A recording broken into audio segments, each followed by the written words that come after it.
Hey, salut, comment ça va? Vous allez bien? Aïe, j'ai un petit message à vous faire passer. 2 minutes, on va faire une petite révision. On va enlever le masque. Gel hydroalcoolique. Friction des mains. Sinon, ça va, vous avez passé une bonne semaine? Ouais, tranquille. Ça nous permet de réviser un petit peu comment on utilise le gel hydroalcoolique. Vous l'utilisez, vous, gel hydroalcoolique? Ouais. Ben, j'ai 2 ou 3 petits conseils à vous donner à ce propos. Donnez-moi encore quelques petites secondes pour la désinfection des mains. Et puis, je vous parle de ça tout de suite. Voilà. Comme ça, je peux enlever mon masque. J'ai mis une petite poubelle dans la voiture.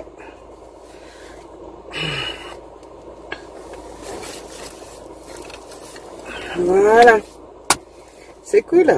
Bon, alors, le gel hydroalcoolique. Vous en avez? Est-ce que vous avez au moins pris le temps de regarder ce qui était marqué dessus? Parce qu'il y a quand même des petites choses à savoir quand on l'utilise. Alors bon, le mien, je ne sais pas pour le vôtre, il y a des petits dessins, savoir comment on l'utilise, mais je vous ai déjà fait un tuto par rapport à ça. Donc je pense que vous avez déjà les instructions.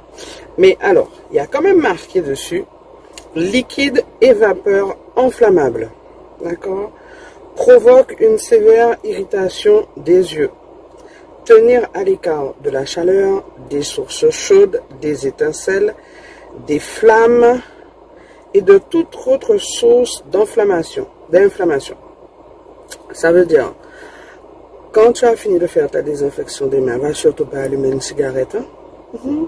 Le briquet, la flamme au niveau des mains, c'est pas bon pour toi ça. Ok? Donc, il y a quand même aussi marqué, hein, ne pas fumer. En cas de contact avec les yeux, rincez avec précaution à l'eau pendant plusieurs minutes. Si cette personne qui s'est fait rentrer le produit là dans les yeux porte des lentilles, d'accord, donc elles peuvent être enlevées et on continue à rincer les yeux, d'accord. Donc je pense que c'est quand même nécessaire de lire ce qui a marqué sur le produit, c'est pas anodin. Alors, autre chose à savoir, et ça je pense qu'on ne vous l'a pas encore dit, mais si on vous l'a dit, ben, ça sera juste des révisions. Quand on fait la désinfection avec le gel hydroalcoolique, il faut surtout éviter d'avoir des bagues et des bracelets dans les mains. Pourquoi? Parce que si vous avez des bagues au niveau des doigts, ben, votre solution, elle ne va pas passer convenablement sur la peau. Donc vous pouvez garder des virus, des bactéries en dessous de vos bijoux. Donc la désinfection ne sera pas faite convenablement. Donc quand on veut se désinfecter avec de la solution hydroalcoolique, pas de bague, pas de bracelet autour des poignets. Autre chose à savoir, vous avez des micro-coupures. Donc vous avez fait la cuisine. Pour les femmes, éventuellement, vous avez fait du jardinage, du bricolage. Vous avez des micro-lésions, on appelle ça. Donc, anti-bobo par là, anti-bobo par là, anti-bobo par là, anti-fil en bout à douette. Tu n'utilises pas non plus la solution hydroalcoolique parce qu'en fait, elle n'est pas faite pour être utilisée ni sur une peau lésée ou sur une peau abîmée. Les personnes qui font de l'eczéma, ne vont pas utiliser la solution hydroalcoolique.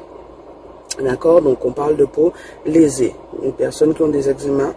Il faut savoir aussi que si vous faites des allergies assez fréquemment, essayez de ne pas utiliser cette solution. Puisque bien sûr, il y a quelques produits chimiques dedans. Donc les personnes qui ont tendance à être allergènes, n'utilisez pas la solution hydroalcoolique. Qui ont aussi tendance à avoir les mains desséchées. On va éviter d'utiliser cette solution hydroalcoolique puisqu'elle est faite à 90% d'alcool. Donc elle va avoir comme conséquence de dessécher un peu les mains. Et si vous avez déjà de nature les mains desséchées, ben, ça ne va faire qu'empirer la situation. Donc pour toutes ces personnes qui ne peuvent pas utiliser la solution hydroalcoolique, bien sûr, nous ne le répétons que trop et que encore, et qu'elle nous a répété ça encore en tête azote, de l'eau, savon, papier, essuie-main. Voilà. c'est cette solution-là que vous l'avez fréquemment. Ah oui, j'ai oublié aussi une petite notion. La solution hydroalcoolique, quand vous allez l'utiliser, ben, une fois, 2 fois, 3 fois, jusqu'à 5 fois, au bout de la 6e fois, les hygiénistes nous conseillent d'utiliser de l'eau, du savon et les lingettes, enfin les papiers essuie-tout. Parce qu'en fait, au bout de la 5e fois, elle va vous laisser une sensation un peu poisseuse, un peu comme si vous avez les mains avec une crème, enfin une sensation un petit peu désagréable. Et il faut enlever cette pellicule, d'accord? Donc au bout du 6e lavage, on utilisera de l'eau, du savon et de l'essuie-tout. Donc, vous voyez, la solution hydroalcoolique, c'est bien. Mais en fait, c'est aussi une solution alternative. Ça veut dire que la meilleure des solutions qui soit, c'est d'utiliser l'eau, le savon et le papier. Vous n'allez utiliser votre solution hydroalcoolique, gel, liquide, comme elle se présente, hein, parce que maintenant, comme les pharmaciens aussi nous les font en flacon, donc là c'est un peu plus liquide, vous n'allez utiliser cette solution que si vous n'avez pas d'eau, de savon et d'essuie-tout. Voilà, j'espère que mes petits conseils porteront ses fruits.